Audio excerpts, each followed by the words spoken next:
Hello all. Current affairs of the third week of August we are going to discuss now.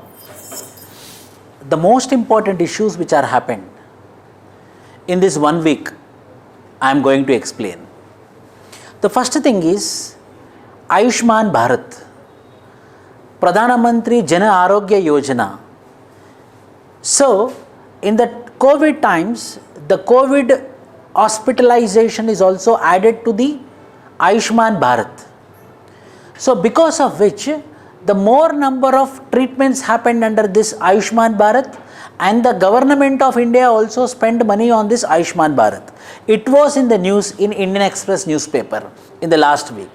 The success, we can tell that the Ayushman Bharat was success. Under the Ayushman Bharat Jana Arogya Yojana, the union government's health insurance program, it is a union government's health insurance program, approximately 20.32 lakh patients were being treated and nearly amount of 2,794 crores of amount was being used for this Ayushman Bharat. This means in the COVID times this Ayushman Bharat was been very much useful. So prelims point of view and mains point of view, we need to know about the scheme. So the scheme is, it is the world's largest health insurance assurance scheme, fully financed by the government. Fully financed for the government. Every family will be provided with 5 lakhs rupees of insurance. Every family will be provided with 5 lakhs rupees of insurance. Immaterial. How many members might be the member of the family? Not at all considered. Per family, 5 lakhs rupees will be provided as insurance and assurance. It covers 5 lakhs per family per year. For every year, 5 lakhs will be provided by the government. For secondary and tertiary care hospitals across public and private empaneled hospitals in India, mainly in not all hospitals. Sometimes prelims we will expect all or some. So here some only. Only those hospitals who are empaneled under public and private hospitals. Only those hospitals who are empaneled under public and private hospitals will be given with this particular Ayushman Bharat scheme. So Ayushman Bharat scheme is an health insurance scheme for secondary sector and tertiary sector.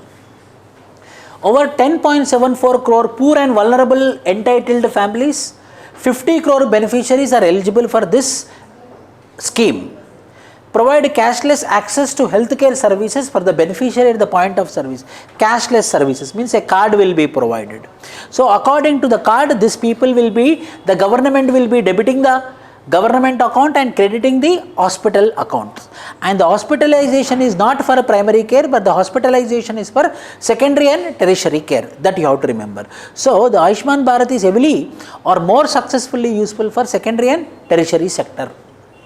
The National Health Authority, who is going to implement this Ayushman Bharat? There will be one authority, the authority name is called as National Health Authority. This National Health Authority will be implementing this Ayushman Bharat scheme. And the scheme is centrally sponsored scheme with some central sector components, means central sponsored scheme.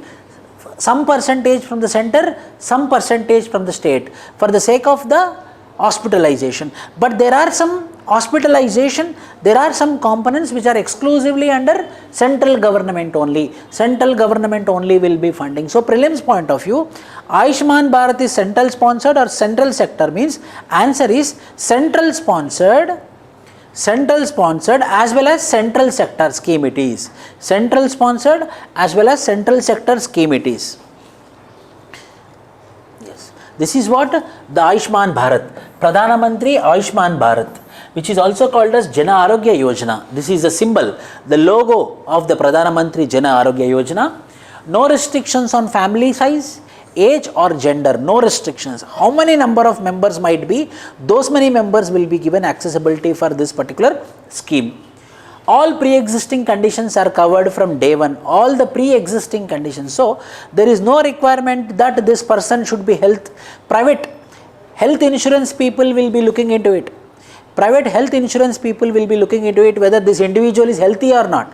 Then only they will provide the health insurance. But this particular scheme will not bother about your earlier health conditions. From day one onwards, you are being provided with the health insurance up to rupees 5 lakhs per family per year. covers up to 3 days of pre-hospitalization and 15 days up to post-hospitalization expenses such as diagnostics and medicines. Benefits of the schemes are portable across the country, means if I went to Delhi and I got hospitalized, if I am the member of the Pradhana Mantri Jana Arogya Yojana, then I will be provided with this particular facility. So portability is there. Pre-hospitalization 3 days, post-hospitalization 15 days, diagnostics, medicine, all the expenditures are covered into this. There is no requirement of early healthy individual. They don't bother about the early individual, earlier he is healthy or not. All the individuals are part of this Pradhana Mantri Jana Arogya Yojana. Services include 1393 procedures covering all the costs related to treatment, but not limited to drugs, medicines, supplies, diagnostic services, physicians fees, OT, ICU, all the services will be provided, all the payments will be made by the government through cashless procedure, not by the cash but by the cashless procedure. Not only the private people will be reimbursed, in some of the public hospitals also some of the scannings, IMR scan, MIR scans, this type of scans which are there, for that the public hospitals will also charge. For that also the reimbursement will be there. So Pradhana Mantri Jana Arogya Yojana, mainly it is a cashless payment reimbursement, or earlier also with prior permission also without any reimbursement, the direct debit of the government account and credit of the hospital account. All the procedures of the hospitalization will be covered. 3 pre-hospitalization, 14 post-hospitalization charges will be covered under this. Rupees 5 lakhs per year per family will be covered under this particular Pradhana Mantri Jana Arogya Yojana, which was in the news. It is regarded as in COVID times, Jana Arogya Yojana was very much helpful. Second scheme, how and why should India deal with Afghanistan? Now Afghanistan, now power transfer is happening from a democratically elected government to the Taliban government. So there is a power transformation is happening. All the countries are against Taliban, but the Taliban is getting power in the Afghanistan. So what should be the stand of India? Whether we have to support the Taliban or whether we have to deregister or deny the recognition of Taliban, that is important. So what is the stand of India? An article was being provided in Hindu newspaper. So based upon that article, I am explaining this. Afghanistan stability will help the Central Asian countries with the shortest access to the seaports of the Indian Ocean. So the Central Asian countries are landlocked countries, Uzbekistan, Kyrgyzstan, Turkmenistan, mainly with the oceans. South oceans like Indian Ocean, Pacific Ocean or Arabian Sea, they are very far. They are very far. So in order to get accessibility to the Indian Ocean, the only place or the only country which can access to the Arabian Sea and Indian Ocean is either Pakistan or Afghanistan, and the best way is Afghanistan. To make the Central Asian countries to connect to the Indian Ocean, Afghanistan is the route map. Afghanistan is the route map. So Afghanistan is present in a strategic location. So first understanding is Afghanistan is present in strategic location.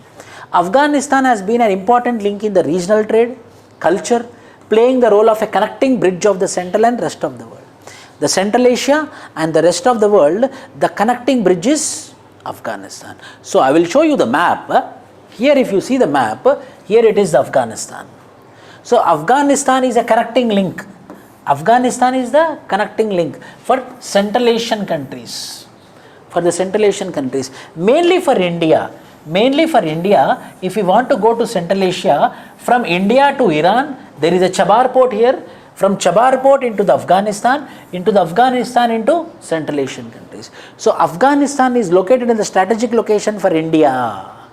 So India should bother about Afghanistan. India should care about Afghanistan. It was in the news because Taliban occupied the power. Taliban occupied the power in Afghanistan. Taliban is now having a significant presence in Afghanistan. They are forming the government. Then what should be the take of India with respect to Afghanistan? Mainly we invested in Salma Dam. We are the people who are constructing the Parliament for Afghanistan. Nearly $3 billion we invested in Afghanistan. So we have to bother about Afghanistan. India is already having huge investments up to $3 billion. Taliban engaging with the Pak deep state will not be India's best interest. Yes.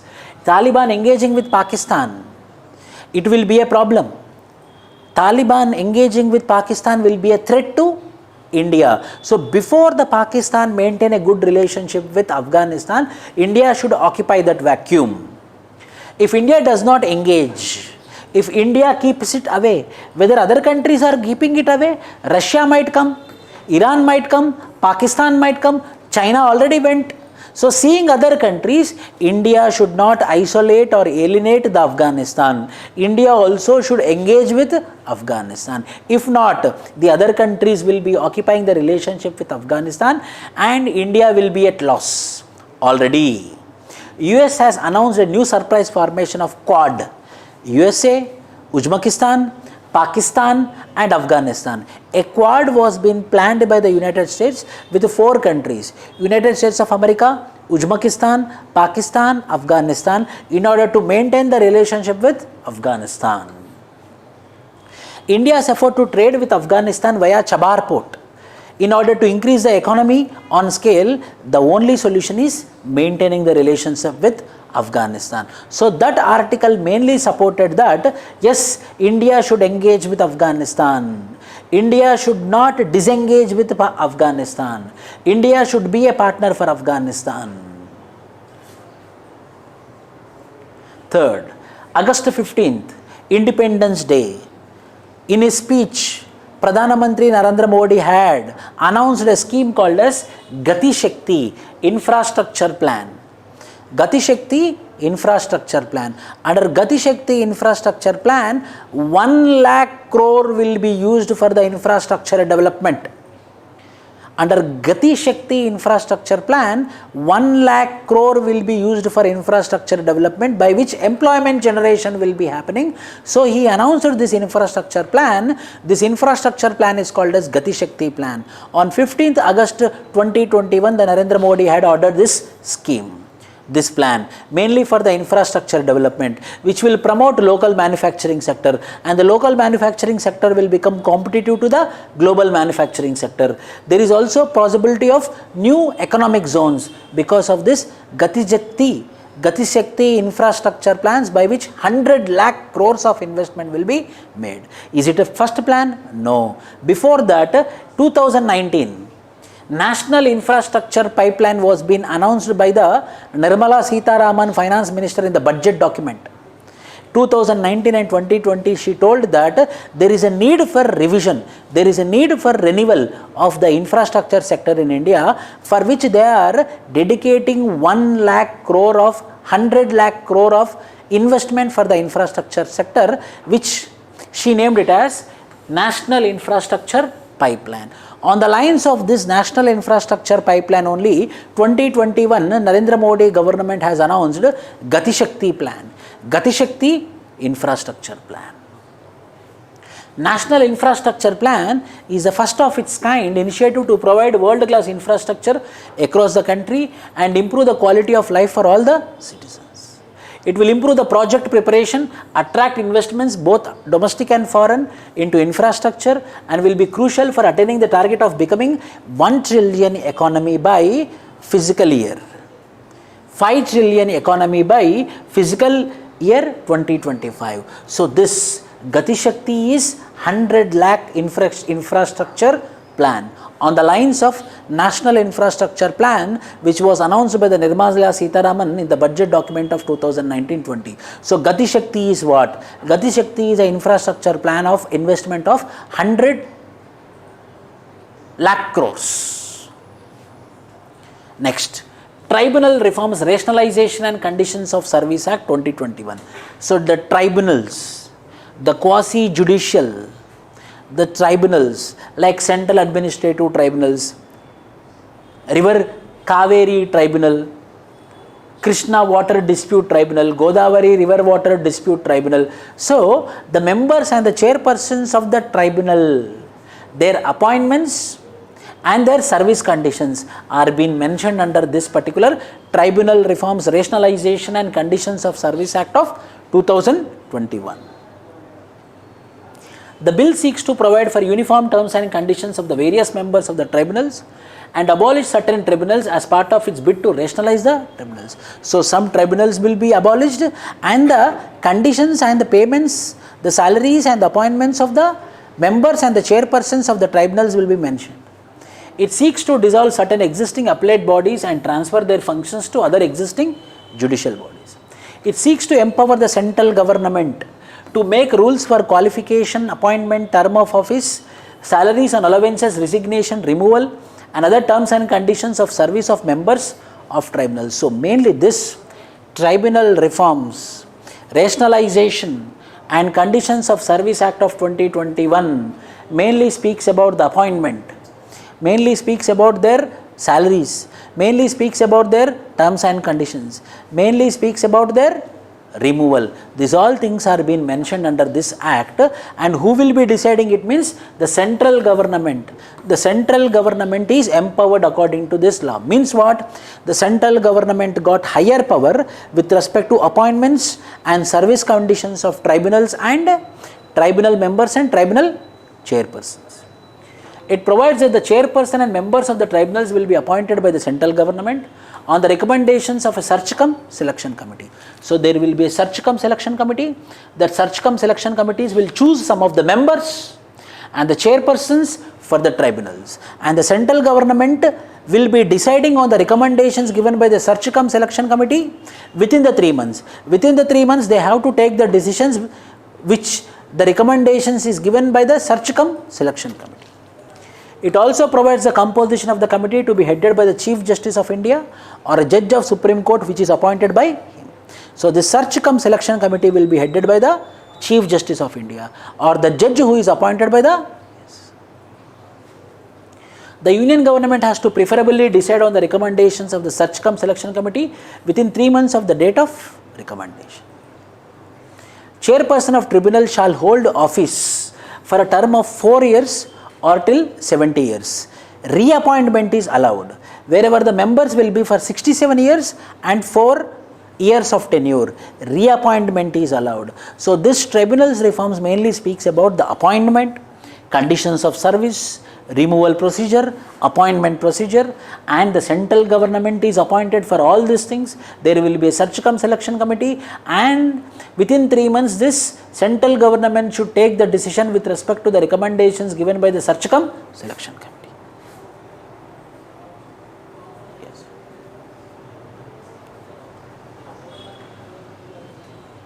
Four more Indian sites got Ramsar recognition. Most expected prelims question. Sultanpur National Park, Haryana. In detail you have to do, compulsory, in detail. Sultanpur National Park, Haryana. More than 10 globally threatened, including critically endangered socially lapwing and the endangered Egyptian vulture, Sakar falcon, Pallas fishing gill, black-billed turnbirds and found here. Where it is? Sultanpur National Park, Haryana is famous for critically endangered, globally critically endangered species are found in this waterland, in this Ramsar wetland, Sultanpur National Park, Haryana.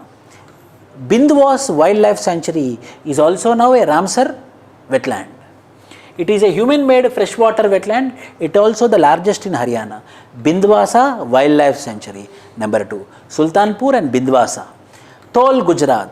It is a wildlife sanctuary in Gujarat, lies on the Central Asian Flyway, and more than 320 birds are moving here. That is Tol. Tol Wildlife Sanctuary of Gujarat was also been recognized as wetland. What wetland? Ramsar recognized it as a wetland. Fourth, Wadwana, Gujarat. It is internationally important for its bird life. It provides wintering ground to migratory water birds, including over 80 species. Wadwana, Gujarat means 2 from Gujarat, 2 from Haryana. Sultanpur and Bindwas. Tol and Wadwana. These are the 2 from the Gujarat and the 2 from the Haryana were being declared as Ramsar wetland. Yes. Ramsar wetland. So what is the benefit? 40% of the world species live on these wetlands. Wetlands are nurseries of life. Wetlands are kidneys of the earth. Wetlands matter for climate change. Wetlands minimize disaster risks. These are the benefits of wetlands. And recently the Ramsar were been 4 wetlands were been recognized as Ramsar wetlands. Sultanpur, Biltwaz, Tol, Vadwana. 2 from Haryana and 2 from Gujarat. The Ramsar Convention is an international agreement promoting the conservation of wetland. Why? Because Ramsar wetlands were being declared based upon this convention. The convention was adopted at Ramsar in Iran in 1971 and came into force in 1975. Almost 90% of the UN member states are part of this convention, mainly for the sake of protection of wetlands, Ramsar wetlands. So, under Ramsar Convention, recently, 1 week back, 4 wetlands were being recognized as Ramsar wetlands. 2 from Haryana, 2 from Gujarat. A collegium system, Supreme Court collegium system, where the Supreme Court Chief Justice plus 4 senior most judges will be deciding the appointments and transfers, APE and TEAS, appointments and transfers of the Supreme Court judges as well as High Court judges. So that collegium system came into existence from 3 judges bench. 3 judges bench, it came into existence. A collegium system will be deciding the judges of the High Court and the judges of the Supreme Court. And this collegium system had appointed now the judges to the Supreme Court and the judges to the High Courts. The Supreme Court Collegium has recommended to the government 9 names for appointment as judges in the court, and in the process scripted history by naming Karnataka High Court Judge Nagaratna. If everything goes equally, then she will become the first female Chief Justice of India, the Nagaratna. Who recommended it? The Collegium recommended it. What is Collegium? Chief Justice of India, 4 Supreme Court judges. This collegium system is appointing 9 judges to the High Courts and Supreme Courts. The collegium for the first time in one single resolution recommended 3 women judges. For the first time, 3 women judges at a time. It has sent a strong signal that we are for women paternity. Yes. This is what. The problem, the criticism is lack of transparency in collegium system. Exclusivity sidelines talented junior judges. Junior judges and advocates who are talented are not getting opportunity. Only seniority is taken into consideration. That is the criticism.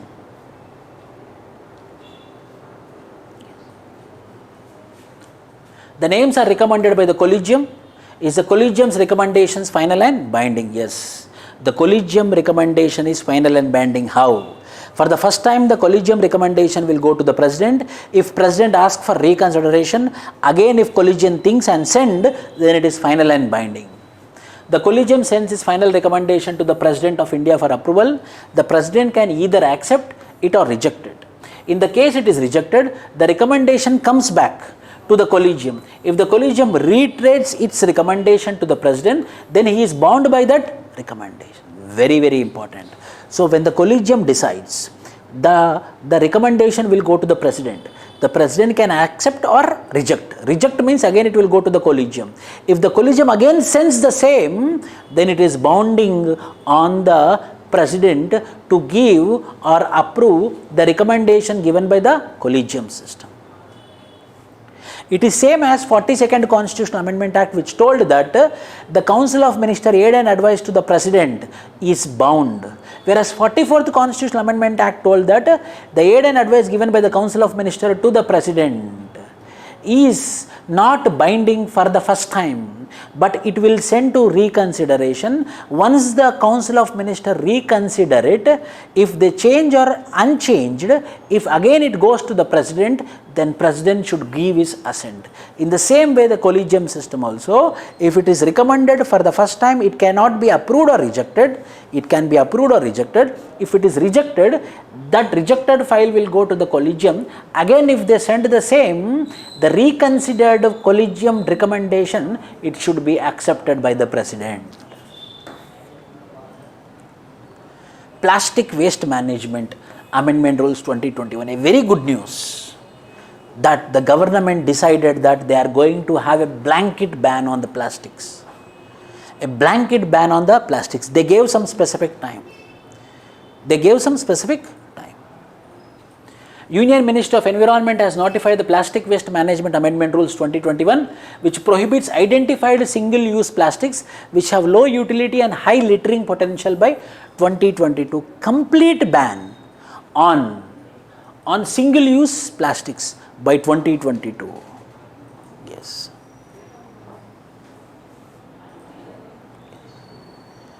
So there can be a question that whether it is written anywhere that the President should be bound by the reconsidered opinion of the collegium system, means it is present in the 3 judges bench case or 3rd judges bench case. In the 3rd judges bench case, in the judgment it is mentioned that the reconsidered recommendation is bounding on the President. It is present in the 3 judges bench case or 3rd judges bench case. The manufacture, import, stocking, distribution of any of this single-use plastics is banned. Shall be prohibited with effect from 1st July 2022. By 1st July 2022, there will be blanket ban on the single-use plastics. Very important. Like what? Earbuds with plastic sticks for balloons, plastic flags, candy sticks, ice cream sticks, polystyrene means thermocol. These all are totally banned. Plates, cups, glasses, cutlery such as forks, invitation cards and cigarette packets, plastic or banners less than 100 microns will be banned. So the plastic only which will be allowed is if it is more than 100 microns. Anything less than 100 microns will not be allowed according to this new plastic waste management rules of 2021. In order to stop littering, lightweight plastic carry bags with effect from 30 September 2021.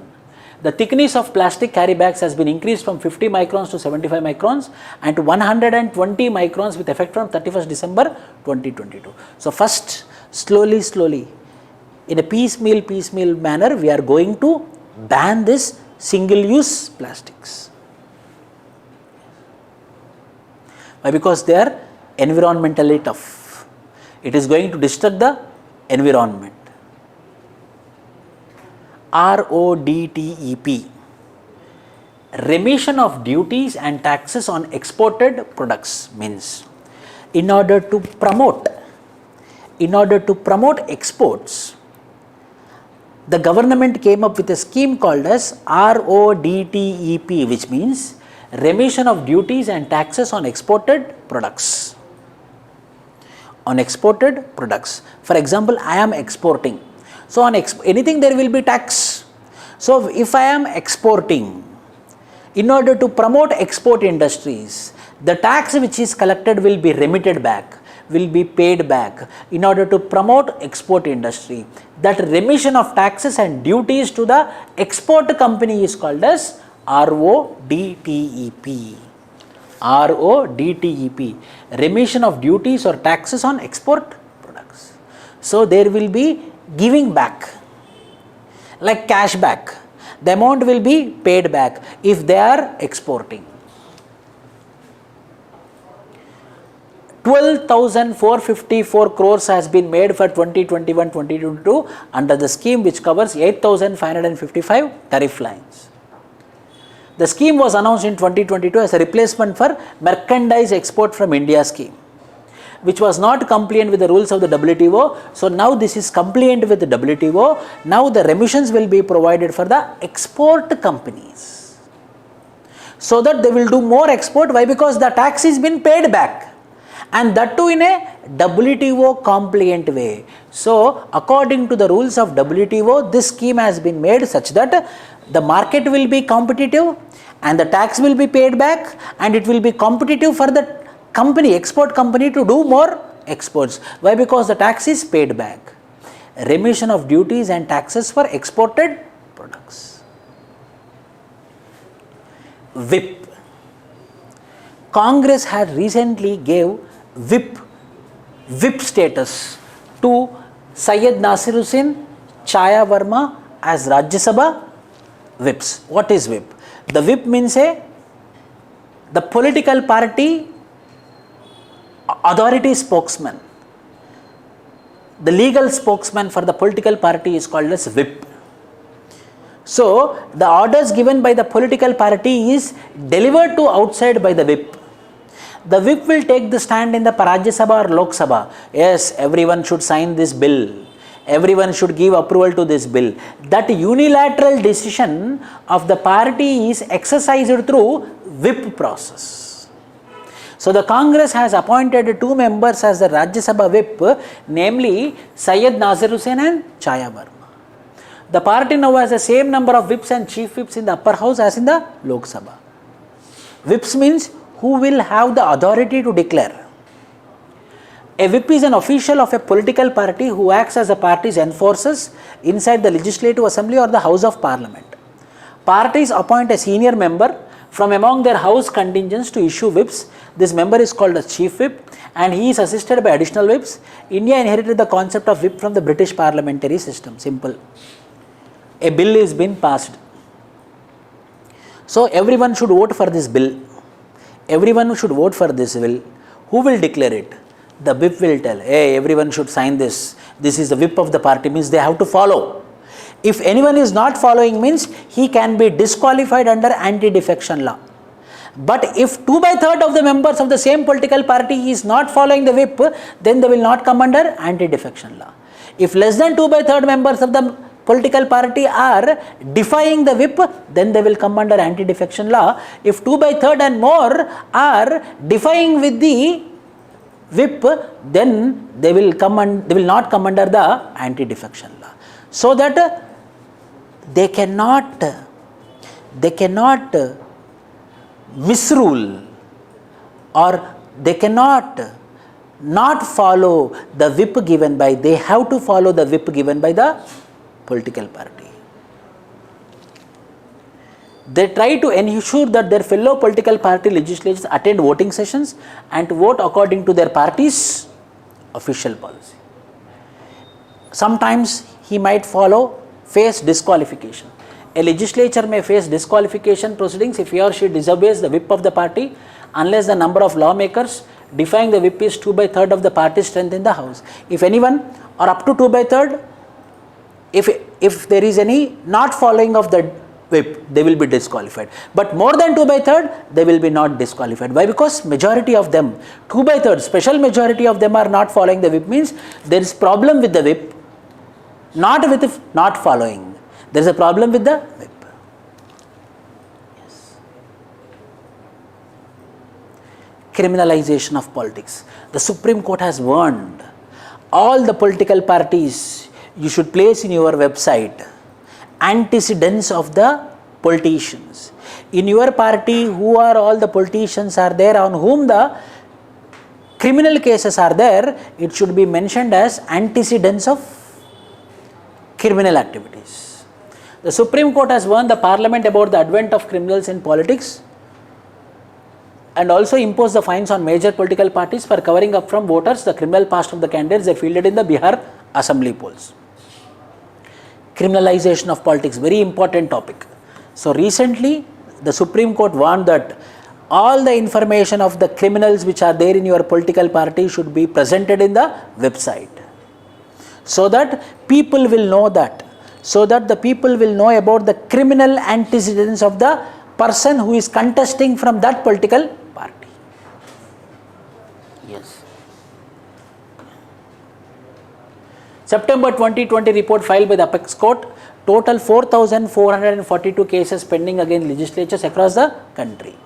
So what I want to tell you here is, there is a need for controlling the criminalization of politics. The Supreme Court of India also multiple times, reiterated to control and regulate the criminalization of politics. Yes. Highest number of cases are pending in Uttar Pradesh, criminalization of politics. So this is about this week's current affairs.